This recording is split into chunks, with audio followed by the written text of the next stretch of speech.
Hello. जय हिंद दोस्तों, स्वागत है आपका आपके अपने यूट्यूब चैनल 360 एसएससी में। तो उम्मीद करता हूँ आप सभी लोग स्वस्थ हैं, आपकी तैयारी अच्छी चल रही होगी।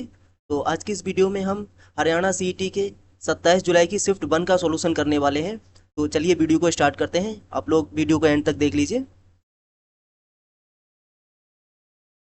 तो पहला सवाल था, एक कार्य को 12 दिनों में पूरा कर सकता है तथा बी उसी कार्य को 18 दिनों में पूरा कर सकता है। यदि वे दोनों एक साथ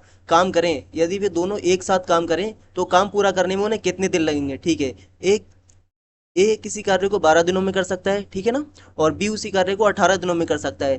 तो टोटल वर्क मान लेते हैं हम 36 है, यानी 36। तो ए की जो एफिशिएंसी आ जाएगी +3 आ जाएगी और बी की जो एफिशिएंसी आ जाएगी +2 आ जाएगी। तो जब ये दोनों मिलकर काम करेंगे तो काम कितने दिनों में पूरा होगा, ये पूछा गया था। ठीक है, ये दोनों की एफिशिएंसी 5 आ जाएगी तो काम कितने दिनों में होगा, 5 सत्ते 35, और ये 2 बार जाएगा यानी 7.2, यानी 7.2 दिनों में काम पूरा हो जाएगा। ठीक है ना, समझ में आया आपको। अगला सवाल देखते हैं। मैं आप लोगों का ज़्यादा टाइम वेस्ट नहीं करूंगा, आप जल्दी जल्दी सवाल देख लीजिए। समांतर चतुर्भुज के लिए निम्नलिखित में से कौन सा सत्य नहीं है, कौन सा सत्य नहीं है। सबसे पहले ये चीज देखा करो, पूछा क्या गया है, आप सत्य नहीं है ये पूछा गया है, ठीक है ना। तो समांतर चतुर्भुज क्या होता है, ये होता है समांतर चतुर्भुज। इसके आमने सामने की भुजाएं बराबर होती हैं, इधर वाली और इधर वाली। ठीक है, लेकिन अब आप कहेंगे कि आयत की भी तो आमने सामने की भुजाएं बराबर होती हैं ना सर। आयत की बराबर होती हैं, बट आयत में क्या डिफरेंस होता है, आयत के जो एंगल होते हैं ना वो सारे 90 डिग्री के होते हैं, लेकिन समांतर चतुर्भुज के एंगल 90 डिग्री के नहीं होते हैं। बट ये वाला एंगल इस वाले एंगल के बराबर होता है और ये जो एंगल है ना वो इस वाले के बराबर होता है, और आमने सामने की भुजाएं बराबर होती हैं। इसमें भी आमने सामने की भुजाएं बराबर होती हैं, बस इतना डिफरेंस होता है कि इसके चारों एंगल 90 डिग्री के होते हैं, इसके 90 डिग्री के नहीं होते हैं। इससे दोनों जो डायगोनल होते हैं ना वो बराबर होते हैं, बट इसके डायगोनल बराबर नहीं होते हैं। ठीक है, तो दिया गया है विकर्ण द्वारा सम्मुख कोण समान विभाजित होते हैं। ठीक है, ये बात तो बिल्कुल ठीक है, यहाँ से डालेंगे जो सम्मुख कोण होंगे वो समान विभाजित हो जाएंगे। ठीक है, दूसरा क्या है, सम्मुख कोण बराबर होते हैं, ये भी ठीक है, ये वाला इसके बराबर होगा, ये वाला इसके बराबर होगा, यानी ये कंडीशन ठीक है, ये भी कंडीशन ठीक है। विकर्ण एक दूसरे को समान विभाजित करते हैं, ये कंडीशन ठीक नहीं होगी, क्योंकि ये वाला विकर्ण लंबा होगा और ये विकर्ण छोटा है तो समान विभाजित नहीं करेंगे। ठीक है, सम्मुख भुजाएं बराबर होती हैं, सम्मुख भुजाएं बराबर होती हैं, ये भी कंडीशन ठीक है। तो जो हमारा आंसर होगा ना वो आंसर होगा सी, क्योंकि ये सही नहीं है और उसने पूछा है कौन सा सत्य नहीं है, तो ये वाला सत्य नहीं है। ठीक है ना, समझ में आया। अगला सवाल देखते हैं।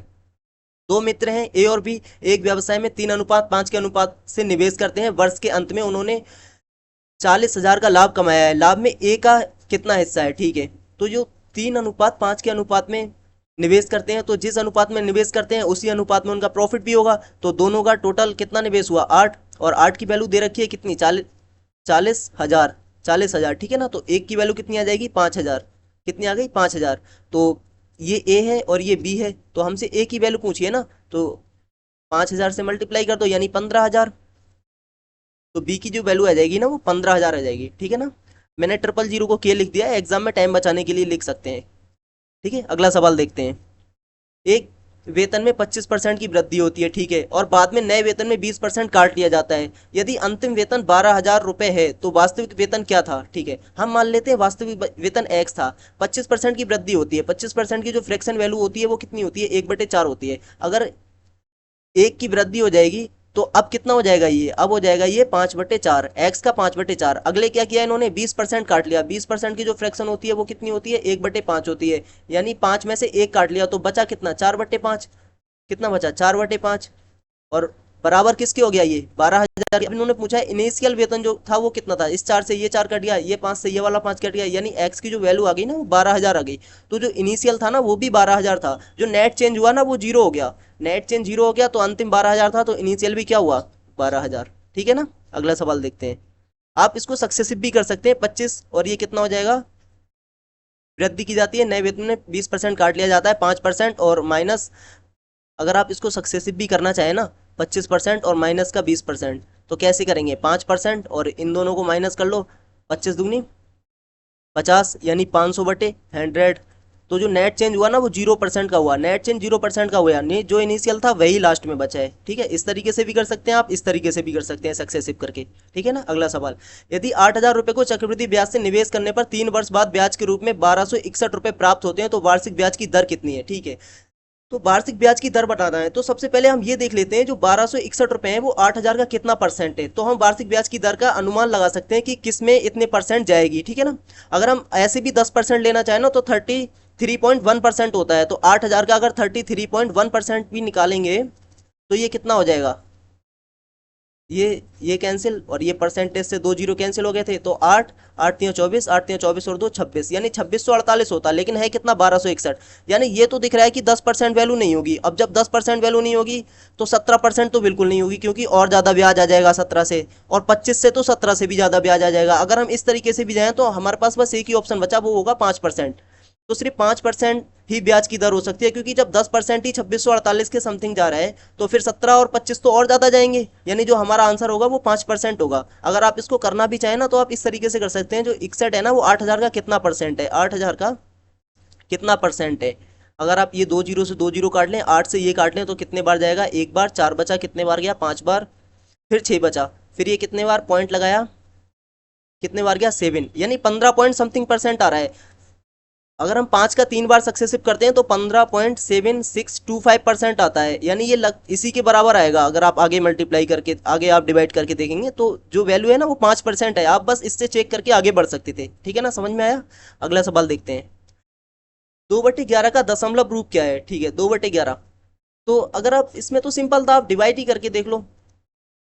ये कितने बार गया, एक बार, ये 11, फिर कितना आया 9, फिर यहाँ एक जीरो बढ़ा सकते हैं, फिर कितने बार जाएगा, 8 बार, कितना आ गया 88, ठीक है, फिर कितना बचा, 2 बार, फिर एक जीरो बढ़ा सकते हैं, फिर कितने बार जाएगा ये, एक बार, ठीक है, फिर यहाँ पे कितना आ जाएगा 11, फिर यहाँ कितना बचेगा 9, फिर जीरो बढ़ जाएगा, कितना बचेगा यहाँ पे, फिर 88 आ जाएगा। यानी ये 0.8 रिपीट हो रहा है। जब 0.8 रिपीट होगा तो इसकी वैल्यू होगी 0.18 के ऊपर बार लगा देंगे हम, ठीक है,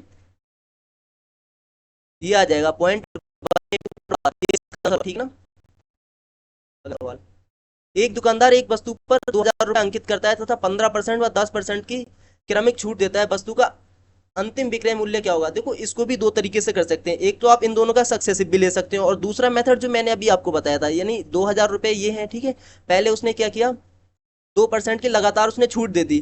पहले 15% की छूट दे दी। 15% की फ्रैक्शन वैल्यू क्या होती है, 15% की होती है, 5 से काट दो 3 और 5 से काटो ये 20, 3/20 होती है, यानी 20 पे 3 की छूट दे दी, कितना बचा, 17/20 बचा, ठीक है। अगली बार उसने 10% की छूट दे दी। 10% की फ्रैक्शन वैल्यू कितनी होती है, 1/10, यानी 10 पे 1 की छूट दे दी तो कितनी होगी वैल्यू, 9/10। बस ये बताना था, ये वैल्यू कितनी हो जाएगी, दो जीरो से दो जीरो कैंसिल, ठीक है, और इससे ये कैंसिल, ये 10 आ जाएगा, 17 ने में 153, और ये 10 ये 153, और ये जीरो 1530। तो कुछ सवाल होते हैं ना वो इस तरीके से ज़्यादा जल्दी हो जाते हैं। अगर आप सक्सेसिव भी चाहें तो कर सकते हैं। 15 और 10 कितना हो गया, 15 और 10 25%, और माइनस ये कितना हो जाएगा 150, 150/100%, यही होता है ना, 150/100%। तो इस जीरो से ये कैंसिल, 0.1 आ गया, तो ये कितना आ जाएगा 23.5%, ठीक है, इतना डिस्काउंट मिल गया। अब आप ये निकालेंगे तब भी आपका 1530 ही आएगा, लेकिन आंसर इससे बहुत जल्दी आ गया। तो आप इस तरीके से आंसर निकालो, एग्जाम में ज़्यादा आसान है, ठीक है ना। अगला सवाल देखते हैं। एक कमरे का आयाम 40 मीटर, 25 मीटर, 10 मीटर है। यदि इसे 2 मीटर, 1.25 मीटर, 1 मीटर आयाम वाले घनाकार बक्सों से भरा जाता है तो भरे जाने वाले बक्सों की कुल संख्या कितनी है, ठीक है। तो इसका जो वॉल्यूम होगा ना, इसका जो आयतन होगा, बड़े वाले का जो आयतन होगा वो छोटे वाले आयतन के बराबर होगा। छोटे, जितने भी छोटे हम बॉक्स बना रहे हैं या कमरे जो भी हैं, छोटे कमरों के आयतन के बराबर होगा। और कितने कमरे, एन कमरे भरे जाते हैं, ठीक है, ये मान लेते हो। तो बड़े वाले का जो आयतन होगा कितना होता है, लंबाई गुणा चौड़ाई गुणा ऊंचाई, यानी 40 × 25 × 10 बराबर इसका कितना है, 2 × 1.25 × 1 मीटर, ठीक है। और ये एन मान लेते हैं कि एन कमरे होंगे। अब इस दो से ये काट लो 20 बार, ठीक है ना। ये एक से तो कुछ मतलब ही नहीं रहेगा अब इसका, दो जीरो बढ़ा लो, ये 25 से काट लो, कितने बार कटेगा 5 बार, ये 25 से काट लो, कितने बार कटा 4 बार, ठीक है ना। अब इस वाले को 5 से काट लो, कितने बार गया 5 बार, ठीक है ना। अब ये कितना हो गया, ये 200, और ये 5, 1,000, यहाँ पे हो गया 1,000, और इधर कितना है अभी हमारे पास, n/4। तो n की वैल्यू कितनी आ जाएगी, यानी जो कमरे होंगे, जो नंबर ऑफ रूम्स होंगे वो कितने आ जाएंगे, 4,000, ठीक है, 4,000 रूम आ जाएंगे, ठीक है ना। अगला सवाल देखते हैं। एक व्यक्ति को एक घड़ी 450 रुपये में बेचने पर 10% की हानि होती है। 10% का लाभ कमाने के लिए घड़ी को किस कीमत पर बेचा जाना चाहिए? ठीक है, कोई व्यक्ति है जो 450 रुपये में बेचता है, 10% का लॉस होता है। 10% का लॉस का मतलब क्या है?